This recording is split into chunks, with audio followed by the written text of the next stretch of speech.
ओम शांति।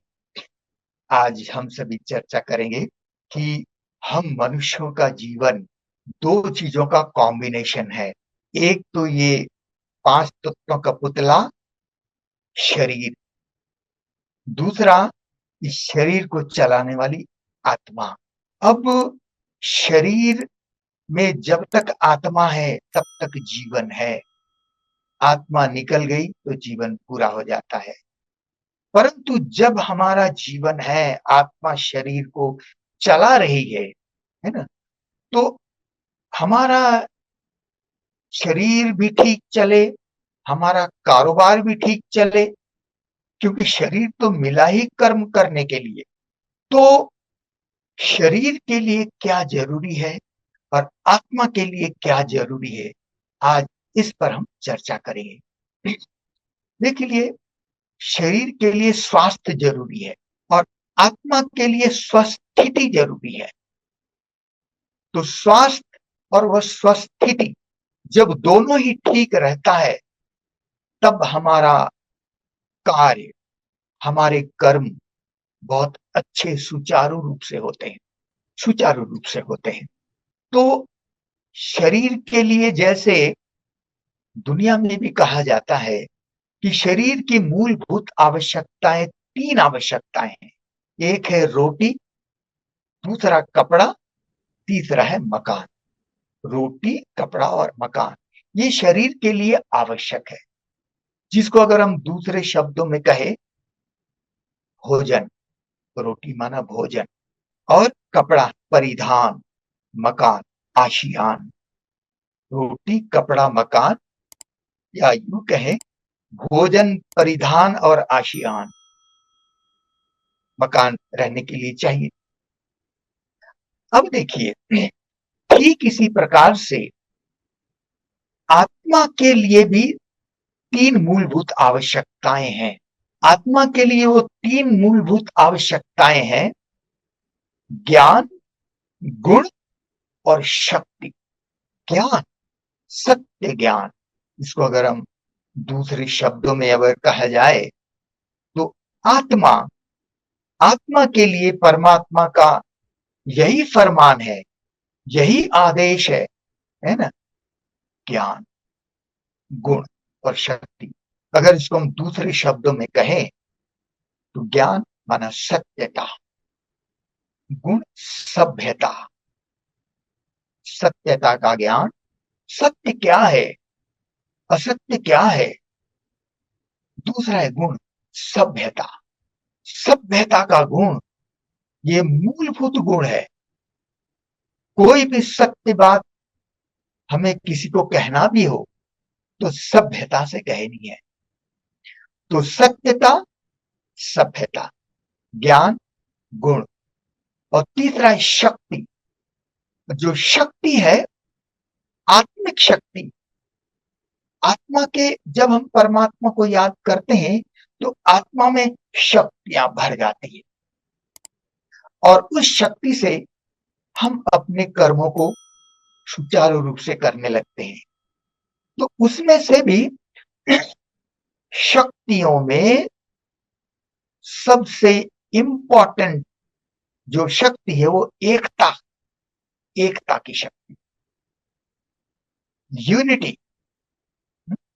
एकता में बहुत शक्ति होती है। इसलिए परमात्मा हमको कहते हैं कि ये जो ब्राह्मण जीवन है, हम सभी ब्रह्मा कुमार भाई बहने हैं, ये आत्मा की तीन मूलभूत आवश्यकताओं की पूर्ति अवश्य करनी है ना? ज्ञान, गुण, शक्ति, सत्यता, सभ्यता और एकता, है ना? हमारा ये ब्राह्मण कुल है ना? हम ब्रह्मा मुख वंशावली ब्राह्मण है। तो हम ब्राह्मणों में एकता जरूरी है ना? एकता के लिए, अगर हमारे, देखिए, हर एक आत्माओं में मन बुद्धि संस्कार है, तो ये अवश्य है, हर एक के विचार अलग अलग हो सकते हैं, अलग अलग हो सकते हैं, परंतु जब हम एक परमात्मा शिव बाबा के श्रीमत के सूत्र में पिरोए जाते हैं, तो वही हमारे लिए एकता का सूत्र है। एकता तभी बनती है, एक श्रीमत। हमारे विचार कुछ भी हो, हमें परमात्मा ने क्या कहा है, उस श्रीमत पर हमें चलना है, उसी श्रीमत पर चलना है। इसीलिए पूरे विश्व में जितने भी ब्रह्मा कुमार भाई बहनें हैं, हमें एक विचार, एक श्रीमत, जिससे हम एकता के सूत्र में पिरोए जाएं। एकता संगठन की शक्ति है ना। अगर किसी से हमारा कोई विचार में भी अंतर आते हो, है ना, कि परंतु फिर भी हमें रेस्पेक्ट देना है। एकता तो तभी संभव है जब हम एक दूसरे को रेस्पेक्ट देंगे, है ना। तो अब हम बात करना चाहते हैं कि देखिए, शरीर जो, ये तो मूलभूत आवश्यकताएं बताई, परंतु शरीर के लिए जो स्वास्थ्य है, वो जो स्वास्थ्य के लिए केवल भोजन ही थोड़ा काफी है? नहीं, भोजन ही काफी नहीं है। भोजन को बचाने के लिए, ये करने के लिए हम क्या करते हैं, है ना, कर्म करते हैं ना। शरीर कर्म करने के लिए मिला है। जिनका व्हाइट कॉलर जॉब होता है, अर्थात कोई मेहनत का काम नहीं होता है, तो भी उनको एक्सरसाइज करना होता है, व्यायाम, प्राणायाम। तो ये शरीर के लिए व्यायाम, एक्सरसाइज, जो जिसको हठ योग भी कहते हैं। हठ योग क्यों कहते हैं? कि जो कर नहीं पाते फिर उसको करना है, प्रैक्टिस। तो ये हठ योग है। हठ योग में अनेक प्रकार के आसन होते हैं। तो हमें कौन सा आसन, है ना, तो हमारा आसन क्या है? जैसे कि वैसे मूलभूत रूप से कहा जाता है कि एक योगी है, वो पद्मासन में बैठता है ना। तो शरीर के लिए भले हम पद्मासन करें, परंतु आत्मा के लिए, आत्मा के लिए कौन सा आसन चाहिए? आत्मा के लिए चाहिए, आत्मा के लिए चाहिए कमल आसन। जैसे शरीर के लिए व्यायाम होता है, पद्मासन होता है, इसी प्रकार से आत्मा के लिए चाहिए पद्मासन, है ना। तो इसी प्रकार से हमें ये आसन भी करना है। तो आत्मा को कमल आसन पर स्थित करना है। तो ये दोनों बातें हमको ध्यान रखना है।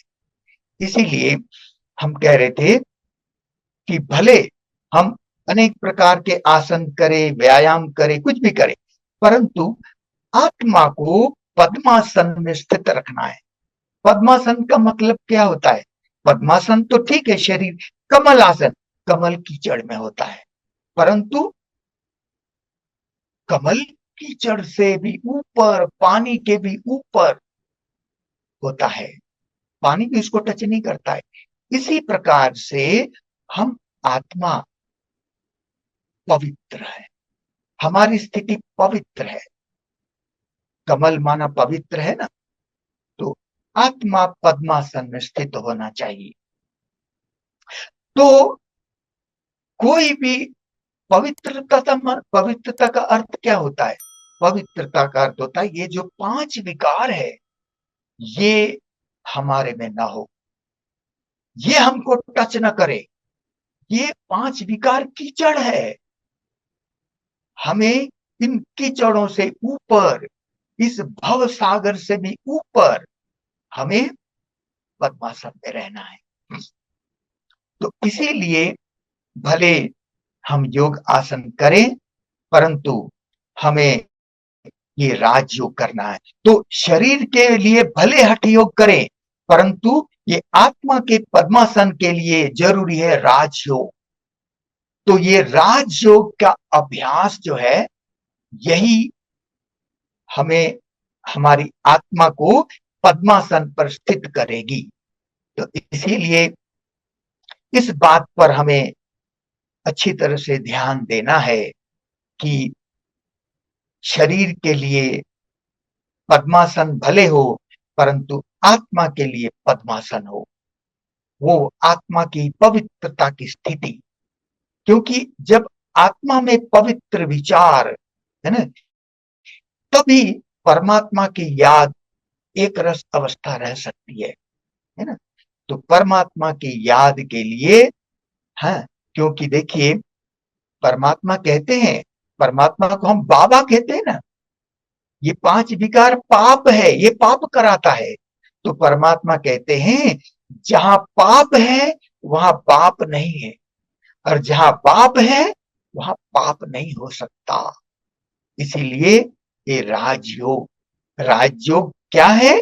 आत्मा का संबंध परमात्मा से जोड़ना। तो जब परमात्मा से हम बाबा से सर्व संबंध जोड़ते हैं तो हम ऑटोमेटिकली कमल आसन पर स्थित होते हैं। ओम शांति।